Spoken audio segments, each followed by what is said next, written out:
What's going on, everyone? It is your girl, Talia Jeanette, and I know we are all stuck in quarantine.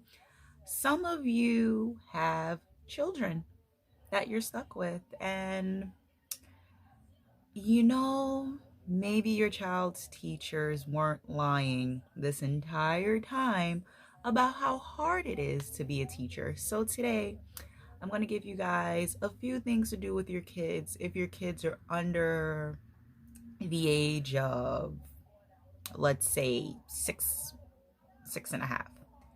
Anything above six and a half, it's not my specialty. It's not my forte. The kids, they talk back at that age. So let's get into it. So I have notes in no particular order. This is just what I, as a preschool teacher, knows tend to work with kids who require a lot of attention that some parents right now unfortunately cannot give due to working from home and not having daycare.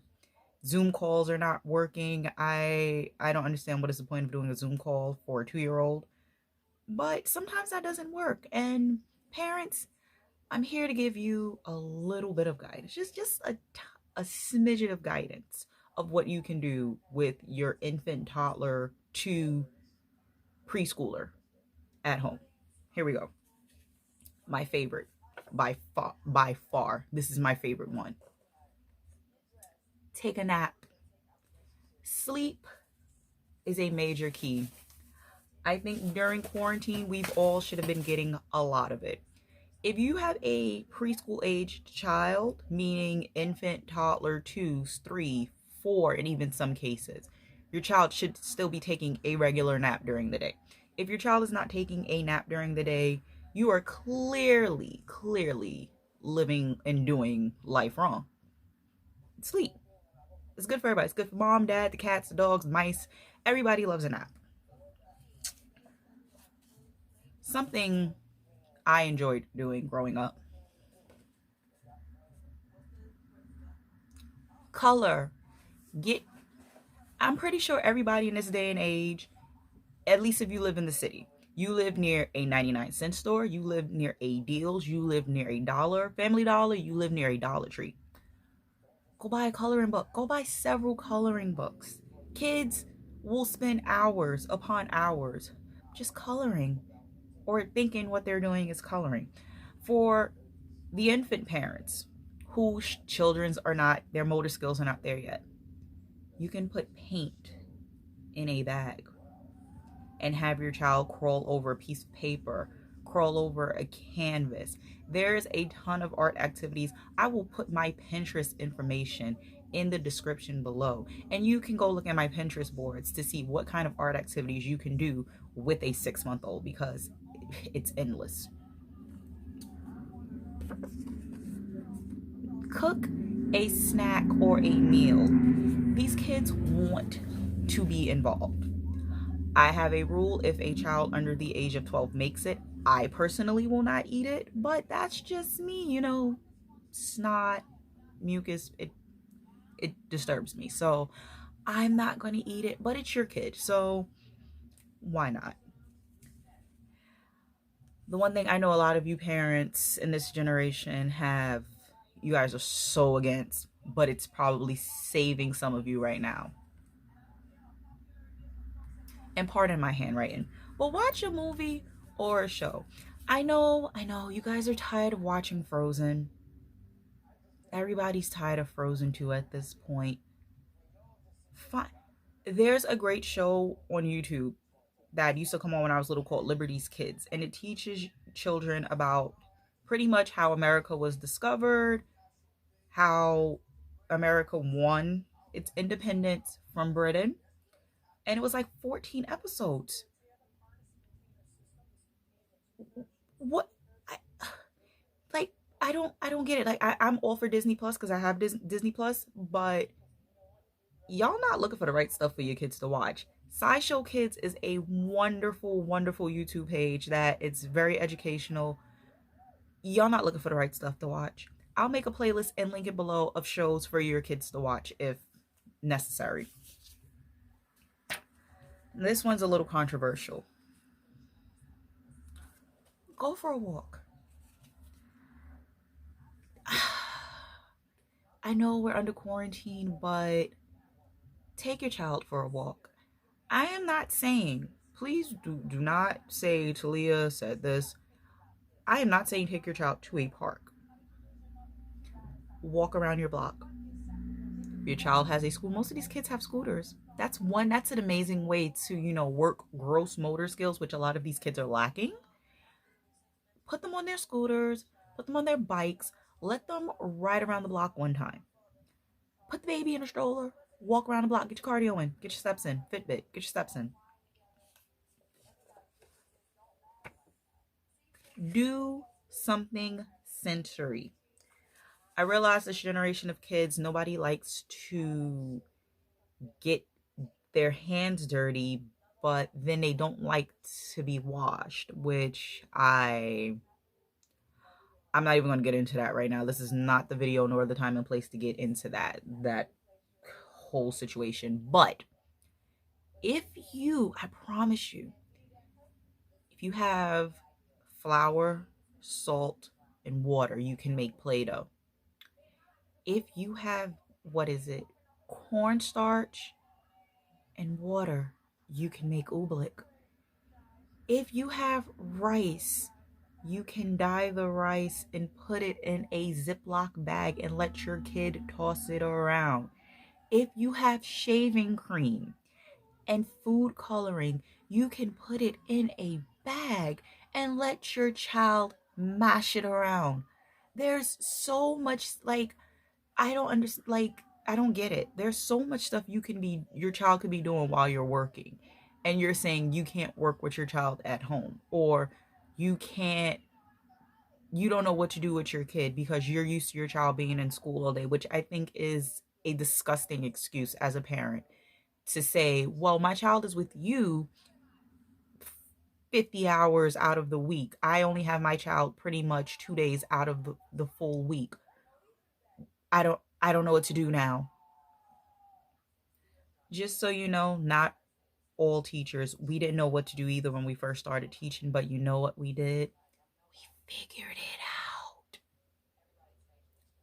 You guys are going to be, and if you stick with me, you subscribe to my YouTube, you subscribe to my Pinterest, I think we'll make this a weekly thing, Diaries of a Mad Preschool Teacher, and I'm going to help get y'all through this quarantine.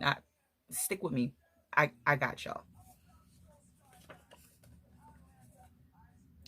Make or listen to music.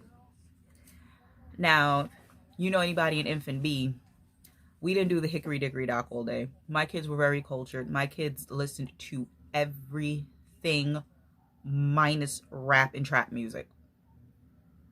My kids listened to everything. We listened to pop. We listened to R&B. We listened to classical. We listened to gospel. My Spotify playlist for my class is in this description bar. Check it out. Subscribe to my Spotify as well. My Spotify is lit. Studies have shown you're supposed to, at least for infants, we're supposed to have music on all day. All day. My infant B playlist was probably 100+ songs. It was a rare time if we ever listened to the entire playlist in one work shift. The only person who might have gotten a chance to get through it would have been Claudette, because she would be at work till 7 o'clock. So she was probably able to get the whole entire playlist. But it was rare that I heard the whole entire playlist while I was sitting there. But my kids listen to everything. You have pots? Let your kids bang on some pots and pans. What did you do growing up? Come on. Guys, it's not hard working with children. And you don't have to make it as difficult as some of you parents are making this quarantine out to be. This is my favorite. Chelsea's going to kill me for this. Build a fort. That was my ish growing up. You got you some chairs, some pillows, some sheets. I didn't need my mother to buy me a tent because I was making one. This is where you allow your child to be creative and use their imagination and let them be kids.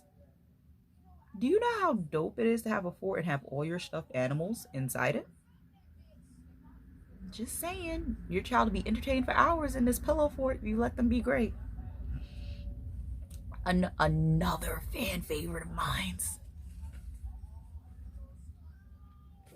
This right here will save you time, energy, and effort as a parent. If you let these kids be independent and play by themselves, you as a parent do not need to sit in your child's face for 45 minutes. It's not a necessity to be in these kids' faces and following behind every little thing they do. You don't have to do it as a parent. This is coming from a 10-year vet experience. The best thing that my infants learned how to do from all my infant classes were learn how to play by themselves and figure out life and build trust for the world. If I was to follow behind every single infant that I had when I had them, one, I wouldn't have got nothing done during the day. These kids would have not had any sense of the world, no sense of trust in the world, and they would be needy.